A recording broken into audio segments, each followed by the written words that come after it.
Bonjour à tous et bienvenue dans un nouvel épisode des Dessous des bibliothécaires.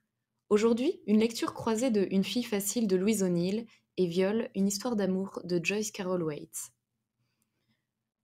Une fois n'est pas coutume, un petit trigger warning avant de commencer cet épisode. Nous allons parler de viol, d'agression sexuelle, de cyberharcèlement et de violences sexistes. Si ces thématiques vous touchent particulièrement et vous impactent, n'hésitez pas à sauter cet épisode. Je vous présente deux textes absolument essentiels pour parler de la culture du viol et notamment du mythe de la victime, et par extension celui de la mauvaise victime. Celle qui l'a bien un peu cherché, celle qui n'a pas été prudente, celle qui a aguiché, celle finalement dont la parole n'est pas entendable. Ces lectures ont pour moi été assez violentes. Elles m'ont durablement et profondément bouleversée, et indignée. Indignée face à l'ampleur de la culture du viol, et plus largement des violences faites aux femmes, où qu'elles vivent, quelle que soit leur classe sociale ou leur âge. Indignée face à un système qui, plus qu'individuel, est systémique, voire même institutionnel. Louise O'Neill, dans Une fille facile, nous livre un roman coup de massue, comme une longue plongée en apnée dans les abîmes d'horreur dans lesquels sombre Emma, jeune lycéenne irlandaise. Une fille facile, c'est un texte publié en France en 2018 aux éditions Stéphane Marsan. Alors, petit pas très fun fact sur Stéphane Marsan. Donc, c'est le fondateur de Brajlon, donc les éditions qui éditent majoritairement de la fantasy. Et avant cela, cofondateur de Mnemos, également maison d'édition de genre. Et c'est également un auteur de fantasy. Donc ce monsieur, donc, qui publie Une fille facile, texte, vous le verrez, fortement engagé, a dû démissionner de son poste de direction chez Brajlon en 2021 à la suite d'une enquête de Mediapart dénonçant le comportement sexiste et le harcèlement sexuel que celui-ci a fait subir à plus de 25 femmes qu'il côtoyait en milieu professionnel. Revenons donc à Une fille facile de Louise O'Neill. Emma, donc la protagoniste de cette histoire, est une jeune fille magnifique, populaire, admirée, enviée aussi. Ce dont elle a parfaitement conscience. Elle ne se prive donc pas d'en jouer avec plus ou moins de bienveillance, plutôt moins d'ailleurs, auprès de son entourage d'amis. Elle est hautaine, vaniteuse, et elle nous est, je dois vous le dire, assez désagréable à nous lecteurs. Lorsque ses parents retrouvent Emma devant la maison, inanimée suite à une soirée un peu trop arrosée, elle ne se souvient de rien. Pourtant, tout le monde est déjà au courant. Les clichés pris au cours de la soirée sont déjà en train de circuler, passant au crible tout ce qu'Emma a subi. Le déferlement de haine, de mépris qui s'ensuit est terrible. On découvre en même temps qu'Emma chacun des détails de cette nuit d'horreur. On vit avec elle l'humiliation, la sensation de salissure, le vide béant qui se crée au creux de celle qui, pendant plusieurs heures, s'est retrouvée être le jouet de quelques-uns.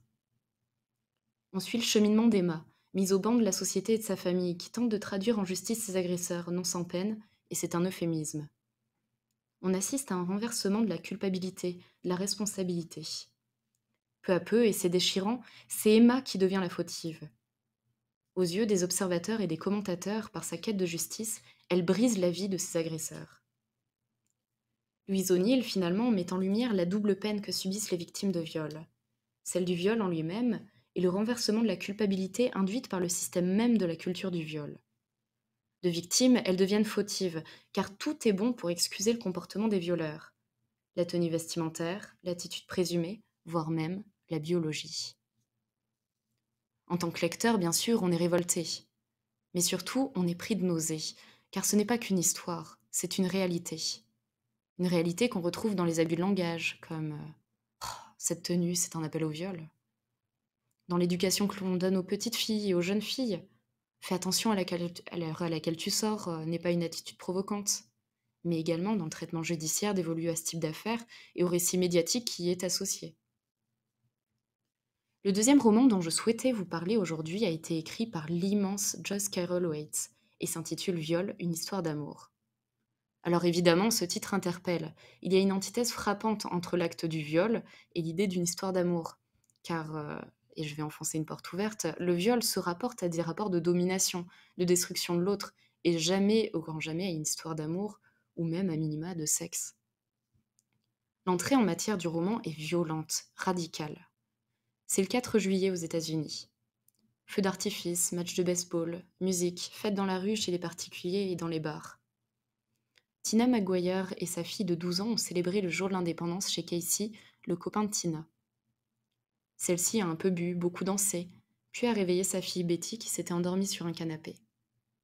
À minuit, elles rentrent toutes deux chez elles. Et là, tout bascule. Une scène de viol collectif, d'une violence insoutenable, d'autant plus que la scène est décrite du point de vue de la jeune fille, qui a juste eu le temps de se cacher grâce à sa mère.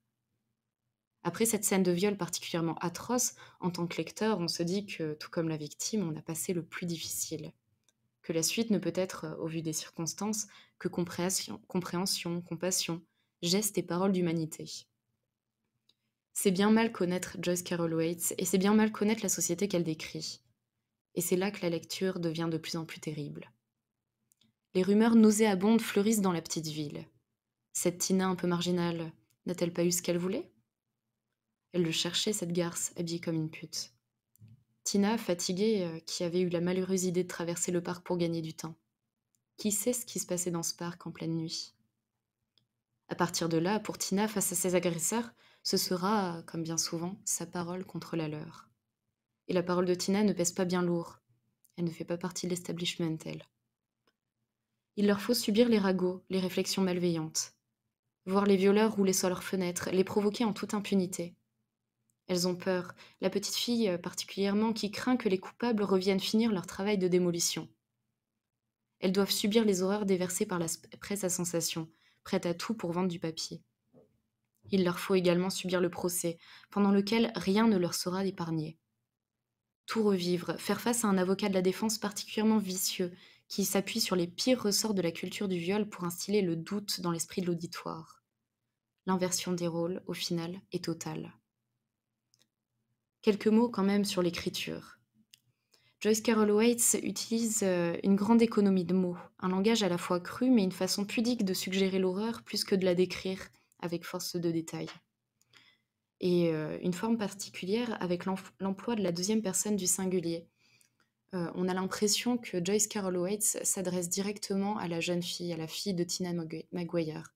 Et ça rend le texte d'autant plus poignant, parce qu'on assiste à la fin de l'enfance de cette jeune fille, et à une fin de l'enfance particulièrement terrible. Si j'ai choisi de mettre ces deux romans en regard l'un de l'autre, c'est parce qu'à mon sens, ils ont un immense point commun, qui n'est pas seulement le plus évident, à savoir qu'ils relatent tous deux des faits de viol. Ces deux romans ont la particularité de parler des mauvaises victimes. C'est très étrange d'ailleurs, de considérer qu'il puisse y avoir de bonnes ou de mauvaises victimes. Elles sont victimes, un point c'est tout, non? Oui, mais il y a un mais. Elles aguichent, elles ont bu, elles sont habillées comme ci ou comme ça. Les violeurs, après tout, ne sont que des hommes, victimes de leurs pulsions, de leurs besoins. À se demander même si elles sont de vraies victimes. Alors la question se pose, où sont les vraies victimes? Où sont les bonnes victimes? En réalité, il y a une forme de double discours et de complaisance insupportable sur ces questions. En effet, il est de bon ton et politiquement correct de considérer que le viol, c'est mal. Le problème, ce sont les exceptions qu'il semble exister à cette règle. Pour peu que la victime soit considérée comme une femme légère, qu'elle soit une travailleuse du sexe, qu'elle ait un comportement à risque, si elle se défend trop ou pas assez, si elle sort trop tard le soir, si elle s'habille trop court ou trop décolletée, alors elle n'est pas ou plus totalement considérée comme une victime et semble endosser aux yeux de la société une part de responsabilité. Où sont les bonnes, les vraies victimes? Existe-t-elle seulement dans une société si imprégnée de culture du viol? Si l'on fait un parallèle certes facile mais pourtant édifiant avec l'actualité, nous pouvons à ce moment-là évoquer l'affaire des viols de Mazan, dont le procès se tient actuellement. Pour rappel, il s'agit des viols que Madame Gisèle Pellicot a subis pendant des années, par son mari Dominique Pellicot et des dizaines d'hommes recrutés sur Internet. Madame Pellicot était droguée et inconsciente durant ces viols. Elle semble être à ce titre une victime idéale. Impossible en effet de douter de son absence de consentement. Impossible a priori de penser qu'elle puisse avoir la moindre parcelle de responsabilité dans le calvaire qu'elle a enduré. Pourtant, il suffit d'écouter les plaidoiries des avocats de la défense pour se rendre compte que même dans ce cas de figure, les choses ne vont pas de soi. La bonne victime n'existe pas. Le problème n'a jamais été le comportement présumé ou réel des victimes, mais plutôt le regard que la société porte sur ces affaires et sur la condition féminine de manière générale. À l'heure où on enregistre ce podcast, et selon une étude de l'Institut des politiques publiques sur les VSS en France, 94% des dépôts de plainte pour viol sont classés sans suite, et 86% de classements sans suite pour les violences conjugales. Ceci en tenant compte bien évidemment du fait qu'une large partie des cas passent sous les radars, puisque les victimes ne déposent pas toujours plainte. Autre point commun non négligeable entre ces deux romans. Les viols relatés sont dans un cas comme dans l'autre commis par des hommes connus des victimes. Ils sont, dans le cas d'Emma, dans Une fille facile, des camarades de classe, des amis de la jeune fille. Dans le cas de Tina Maguire, ils sont des voisins, des connaissances. Ils appartiennent à une même communauté. Et cela sonne terriblement juste, car effectivement, dans l'immense majorité des cas, les victimes connaissent leur violeur, ce qui met à mal le mythe de l'étranger, du déséquilibré qui guette leur proie depuis une ruelle sombre. Ces romans sont plus que jamais nécessaires et terriblement d'actualité. Dans une ère post-MeToo où d'aucuns pensent que les mentalités ont de toute façon déjà changé, qu'il n'y a plus rien à conquérir, ou même que les femmes en France devraient s'estimer heureuses en comparaison de ce qui se passe ailleurs dans le monde, je souhaite, pour conclure, vous partager quelques chiffres glaçants, extraits d'une enquête Ipsos 2023 réalisée sur des jeunes âgés de 16 à 24 ans. Un jeune sur 3 pense que forcer sa partenaire à avoir un rapport alors qu'elle refuse et ne se laisse pas faire n'est pas un viol. Un jeune sur 4 pense que les filles peuvent aimer être forcées dans une relation sexuelle. Plus de 4 jeunes sur 10 se sont contraints à avoir des relations sexuelles pour satisfaire leur partenaire. Et on rappelle que toute forme de contrainte, même morale, ramène à une absence de consentement et donc à un viol. Si d'aventure vous écoutez ce podcast et que vous avez subi des violences sexistes et sexuelles, quelles qu'elles soient, vous n'êtes pas seul et on vous croit. Vous pouvez contacter le 3919 Violence Femmes Info, le numéro national de référence pour l'écoute et l'orientation des femmes victimes de violences. En cas d'urgence, contactez directement la police ou la gendarmerie de votre secteur. Vous pouvez trouver de l'écoute et des conseils juridiques dans les CIDFF, c'est-à-dire les centres d'information aux droits des femmes et des familles qui sont implantés partout sur le territoire. Plus particulièrement sur la question des violences et des questions de consentement dans le couple, vous pouvez consulter le chat commentons'aime.fr et échanger avec des bénévoles sur le sujet. Cet épisode prend fin. Vous pouvez retrouver les 2 romans dont je vous parle, Une fille facile et Viol, une histoire d'amour, à la bibliothèque, ainsi que d'autres documents sur le sujet. Et retrouver toutes les informations que je vous ai données en dernière partie en description de ce post.